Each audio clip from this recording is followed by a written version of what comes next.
Good morning, sir. Thank you so much. I'm good. I'm fine. Sobrang blessed ako to have this opportunity to share some experiences and some wisdom to the students of MAPSA. So again, thank you so much for this opportunity to given me. Um, Hello everyone. Hello students. Good morning. Just want to greet all the students, all the teachers, the admins of different schools na nandito po ngayong umaga kasama natin. Nasaan man kayo, nasa sala, nasa kusina, nasa kwarto. Good morning. Good morning. So again, thank you so much. So this morning we're going to talk about how to cope well in distance learning. How to cope well in distance learning. You know what? What's great about your generation, students? Students, I'm talking to you. Ha, again, our topic is how to cope well in distance learning for students. So I want you to take note of the important things that I will share this morning, and I hope that I will share enough para makatulong sa inyo, lalo na grabe yung nangyayari ngayon sa online classes, sa distance learning, ang daming nahihirapan and all. So yeah, so what's great about your generation, what's great about students ngayon ay sobrang matalino talaga yung mga estudyante ngayon.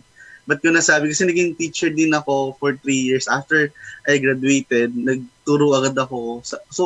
Grabe talaga napansin ko, sobrang talino ng mga bata ngayon. So for today, maybe some of the things that I will share to you, nakita mo na siya, social media, right? Or you already heard it from podcast, or maybe you watch it on YouTube, or you heard it from your past from your leaders, from priests, or maybe it came out from your reflection time.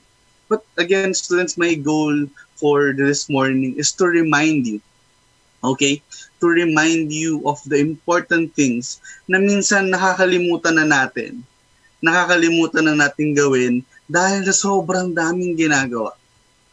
Right? So I wanna help you remember, and para makatulong siya in your coping style, right?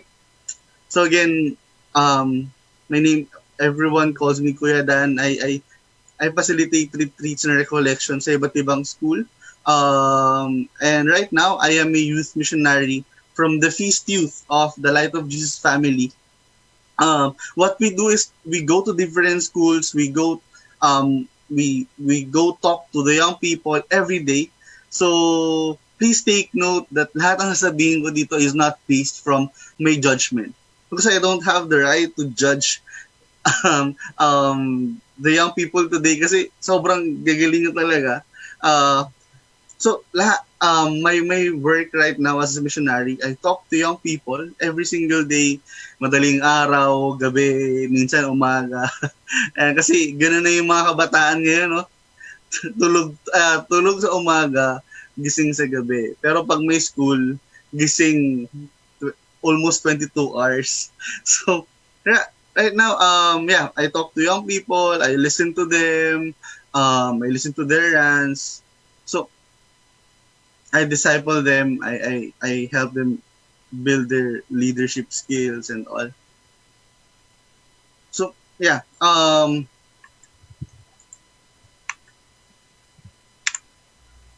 before we dive into our topic, right now, if you feel anxious or depressed for weeks or for days, please remember this, students. Don't hesitate to talk to the professionals. Don't hesitate to talk to your guidance counselors. Alright? Wag kayong mahihiya. Okay? Alisin natin sa utak natin, alisin natin yung misconception na pag pumunta ka sa guidance counselor, may problema ka sa pag-iisip and all. No. Okay? Wag kayong mahihiya na kumausap ng tao. Okay? When you talk to the professionals, it doesn't mean you're weak. It just means you're courageous enough to admit that you need someone, because we all need someone. Right? Do you agree? We all need someone. Ako sa age ko na to, I need someone who will listen to me without judging me. So, don't hesitate to talk to the professionals. Alright? Okay.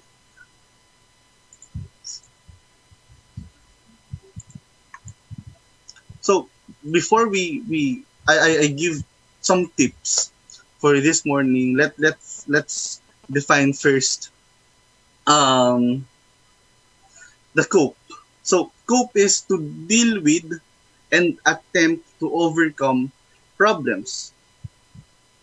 To deal with problems and attempt to overcome problems and difficulties. Right? So the problem with some young people I know is today they are using cope or coping, pero ang ginagawa talaga nila is distract themselves. Right? Minsan sinasabi, ito yung coping style ko eh. Ito yung ginagawa ko para maharap tong problema. Pero ang ginagawa talaga nila is dinidistract nila yung sarili nila. Alright? Ewan ko ang ginagawa nyo, no? I don't know. Maybe nag-surf ka sa Shopee or sa Lazada dahil 10-10 na bukas. I don't know. Or maybe kalahati ng araw mo sa mo pinupunta. Sa mo pinupunta sa ML, Among Us, right?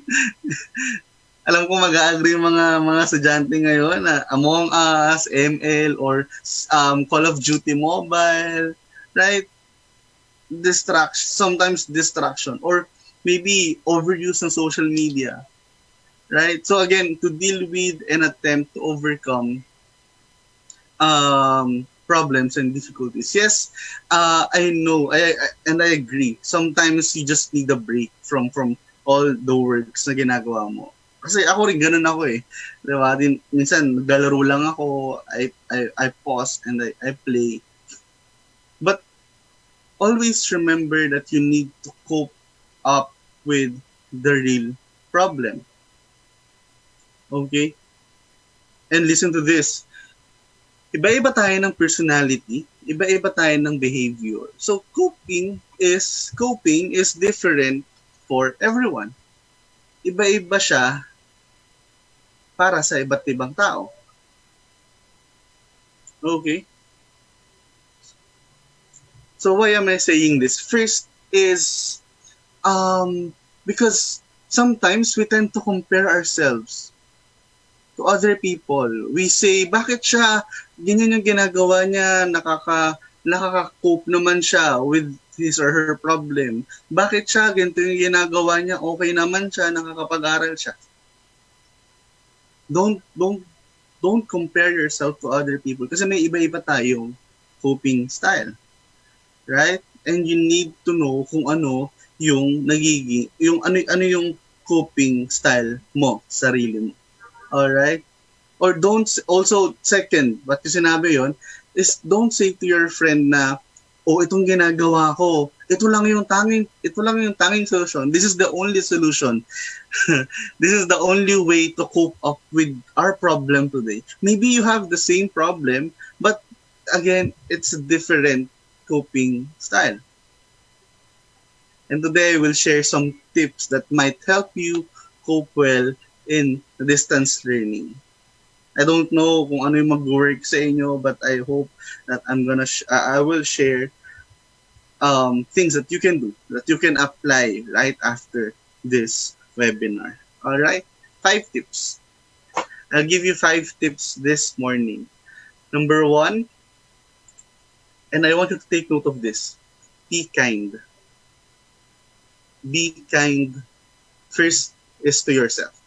Let me focus on be kind to yourself first. marami akong kinakausap na kabataan ngayon na they say na, Kuya, Brother Dan, sobrang nahihirapan ako ngayon sa online classes, sa distance learning, and bakit ganito, bakit parang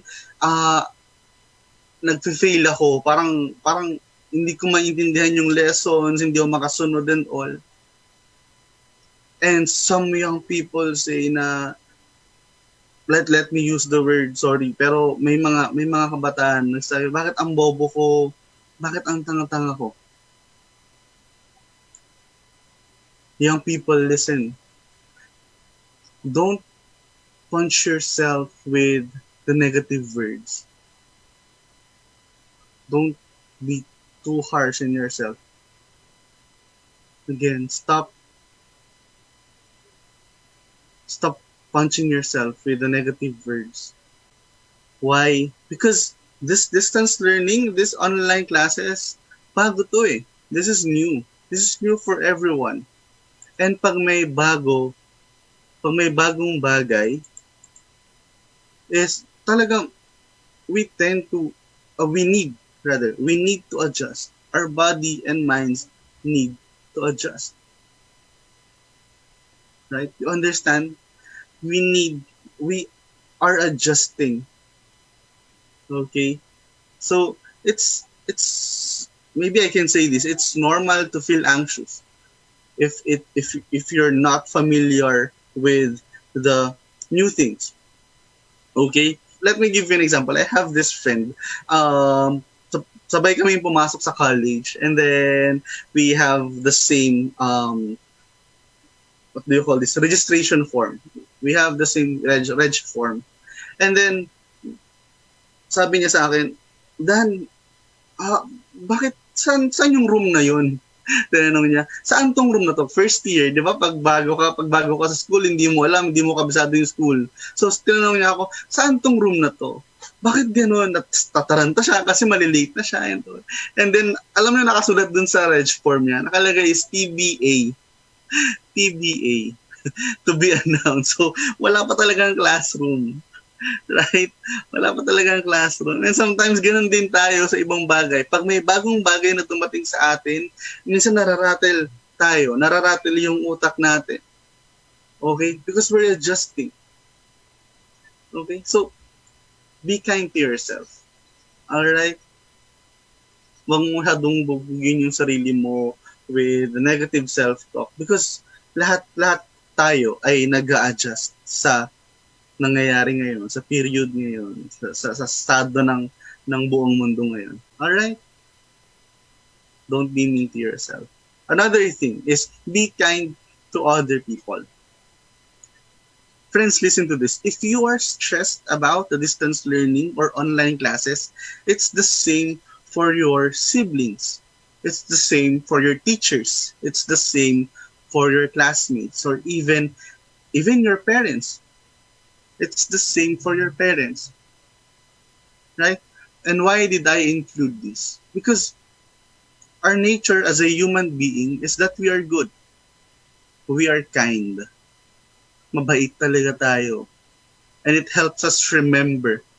Pag nagiging mabait tayo sa ibang tao, it helps us remember our true image, that we are created in the image and likeness of God. Right?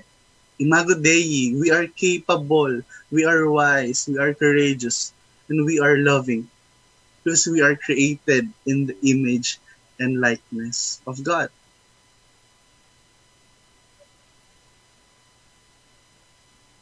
Right?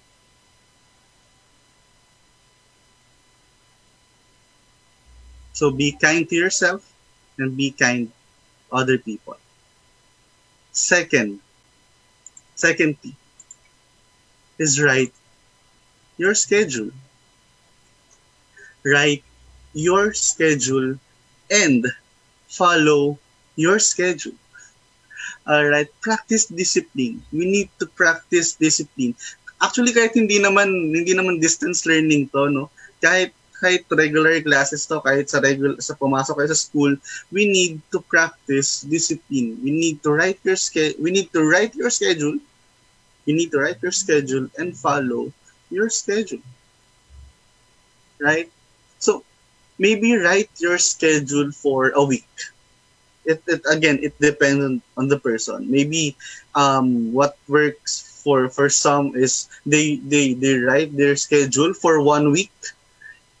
O meron silang board dito, meron silang corkboard or whiteboard sa room nila, tapos nakasulat yung task nila for the week. And then or corkboard or sa laptop nila nakasulat yung task nila. Right? For a week or for 2 weeks. Diba? It helps you remember the task that you need to do. Now, here's the thing. Listen, young people, ha? Don't procrastinate. First is don't procrastinate. Wag niyong gagawin na, sige, bukas na lang. Diba? It's sobrang nakakalungkot kasi sometimes sabihin ng mga students, I don't know, I hope na hindi kayo ganito, pero I experienced some students na sobrang nahihirapan daw sila, that they need consideration from their teachers. But nung malaman namin na parang 3 weeks or 1 month before pa binigay yung teacher, yung assignment or yung PT, and then hindi pa ginagawa. Nag-cram lang siya 3 days, 2 days before. Again, don't procrastinate. Alright? Follow your schedule. And again, sorry, let me repeat. Don't procrastinate and don't overwork. Second is don't overwork. Please, please, please, don't put 6 or more or 5 or more. It depends on your capability. Lahat tayo may kanya-kanyang limitation. So 5 or more or 6 or more, 7 or more tasks for a day. Okay? Don't overwork. For example, you finish 3 tasks or 3 paperworks for the day.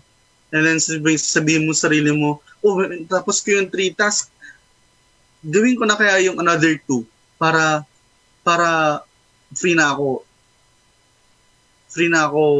bukas. Again, don't overwork. And I will go back to that don't overwork thing on the last tip that I will give to you later on. Okay? Don't overwork. And ito yung minsan dilemma ng mga students or rant nila sa akin na Kuya Dan, may teacher kasi kami. We have a teacher na grabe magbigay ng task. Tapos 1 day lang, deadline na. Magbibigay siya today and then tomorrow deadline na. Paano gagawin namin doon, Kuya? How can we adjust? Listen to my answer, friends. Young people, proper communication. Proper communication. Okay? Maybe it's another way of being kind to other people right now. If nag-a-adjust kayo, nag-a-adjust din yung mga teachers nyo. Maybe hindi siya nagiging aware. Ay, grabe na pala yung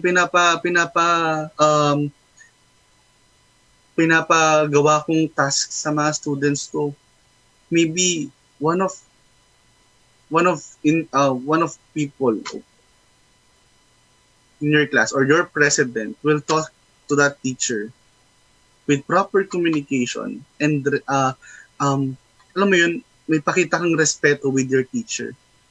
Sabihin mo yung problem ng class na, ma'am, sir, sobrang tambak na kami ng ginagawa. Right? Sobrang tambak na kami ng ginagawa. We need some time. Can you give us enough time? Right? Proper communication. Huwag lang natin siya ipopost basta-basta sa Twitter. Diba? Kasi hindi naman nababasa ng mga teachers nyo eh. Proper communication. Okay? So again, second tip that for this morning is write your schedule and practice discipline. Okay? Third tip na pwede natin gamitin para maka-cope up sa distance learning is connect to people. Okay? Connect to people. Please take note of this. Don't disconnect yourself with your family and your friends. Paghihiwalayin ko muna ha, with your family and your friends. Let's talk first with your family. For how many months nandiyan kayo? Kasama niyo yung family niyo, kasama niyo sila kumain, umaga hanggang gabi. But here's my question. Did you take the time to talk to them? Yung talagang usap, yung talagang usap na maintindihan mo sila. Right? Here's the thing. Kasi tayong mga kabataan ngayon, meron tayong mga retreats and recollection, and we have this. We have this virtual assembly. Diba? Na nabe-bless tayo with these programs and all. And then, imagine your parents and maybe your siblings, your older siblings. Ganyan din, same kayo ng stress. Tapos wala silang ganitong opportunity to listen to some advices or inspirational speakers and all. Maybe take this time para maka-cope up ka sa distance learning. You need a break from that. And maybe, kaya ko to sinasabi or sinasama kasi one of the stressors ngayon ng mga estudyante ay yung family nila sa likod. Kasi yung ingay, tapos minsan nag-online class, nag-quiz, bigla sa silip, mga asar, or di ba, utusan ka. Diba?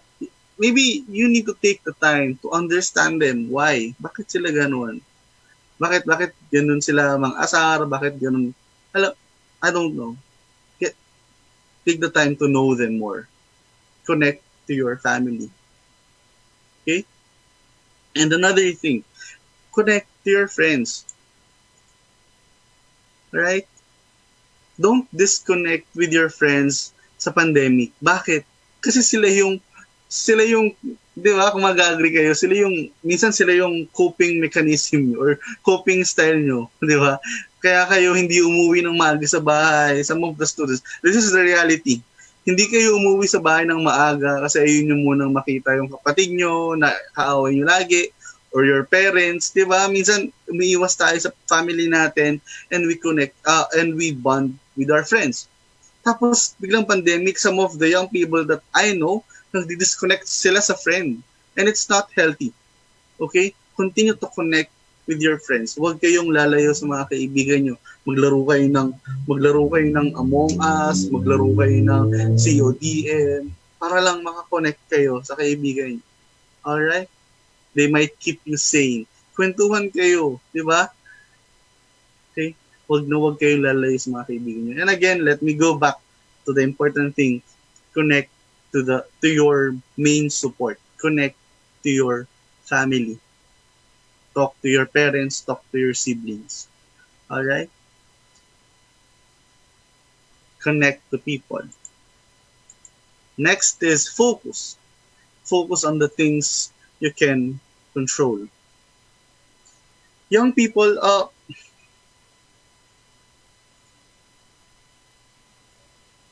distance learning or online classes is stressful. Yeah. But what is happening today, other than online classes, is also stressful. I don't know kung anong nagpapastress sa inyo ngayon.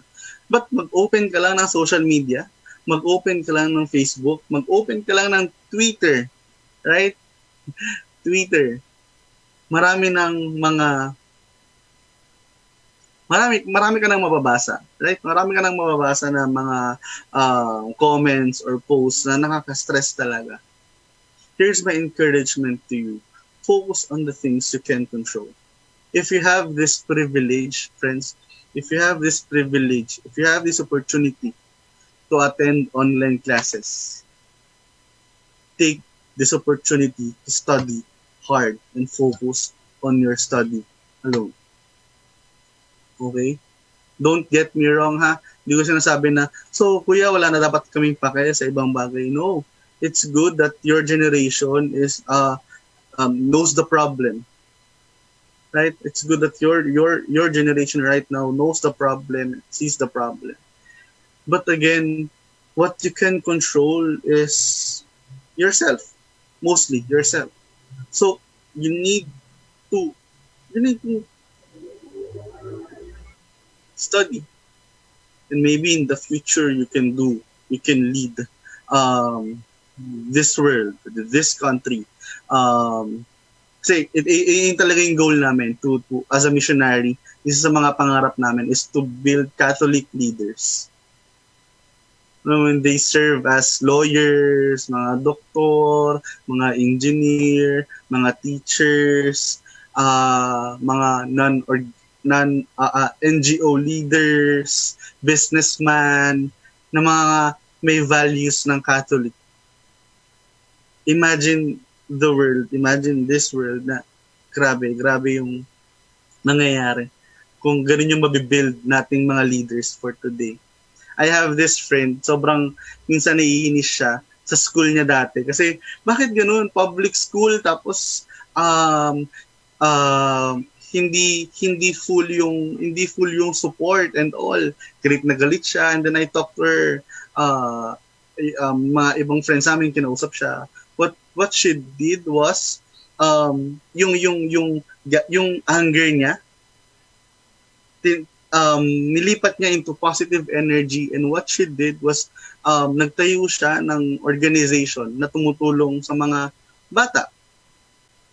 Maybe if you have that privilege, why not? Right?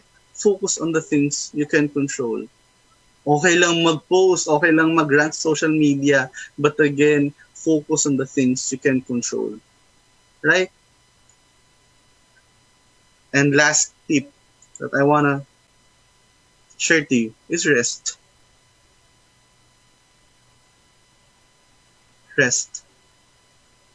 Young people, friends, listen to this. Rest. Rest is not a waste of time. Diba? Rest is our way of shutting down and letting our body restart. Kailangan natin ng tulog. Okay? So we can do our task the next day. Okay?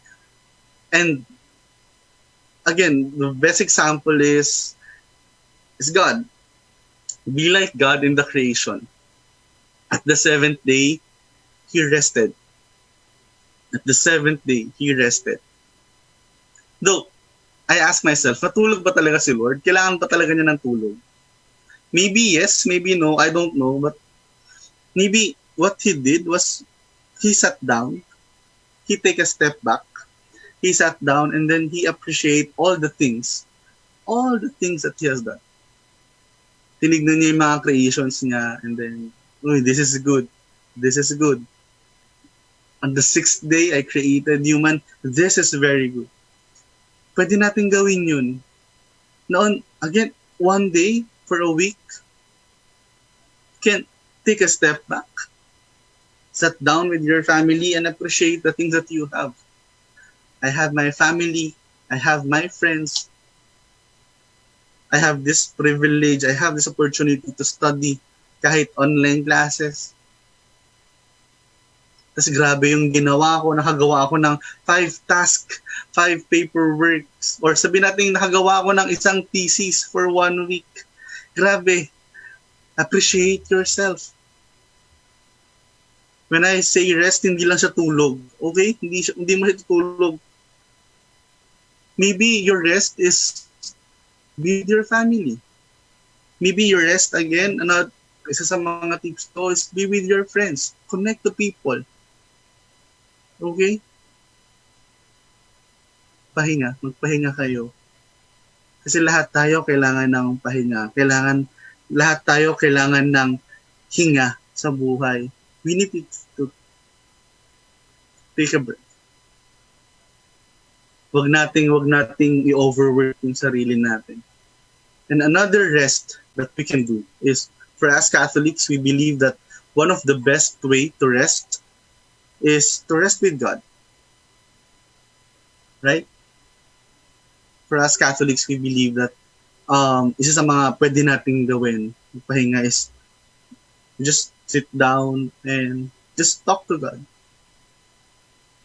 Ask for His presence, ask for His embrace. Right? You can say to the Lord, Lord, can you embrace me right now? I'm tired. Can you encourage me right now? And maybe the Lord, most of the time, He uses people. Maybe He will use your parents to hug you. Maybe He will use your siblings to encourage you. One of the best way to rest is to rest with God. So, young people, go back to the greatest source of strength. Go back to the greatest source of love. The one who truly loves us, who wants to have an intimate and deep relationship with us. Let's go back to God. Go back to God. If you will ask me today, Brother Dan, ba't parang hirap naman ang mga pinapagawa mo sa amin? Ang hirap na susulat namin yung mga schedule namin. Take note ha, kailangan pati yung pahinga naka-schedule. So for example, for Sunday, Sunday, I will do nothing. Wala akong gagawin. I'll just be with my family, enjoy time with my siblings. Schedule. Again, you can schedule your rest.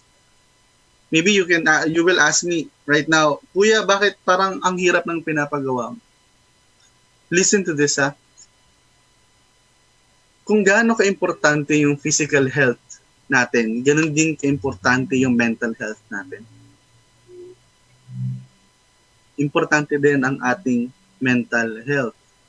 Now, if you will ask the people na nag-decide, ngayon lang, sabihin natin last month, they decided na magiging healthy na ako physically, magda-diet na ako, mag-exercise na ako and all.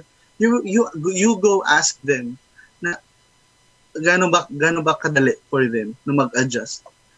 It's hard for them also. Mag-adjust sila with their workout.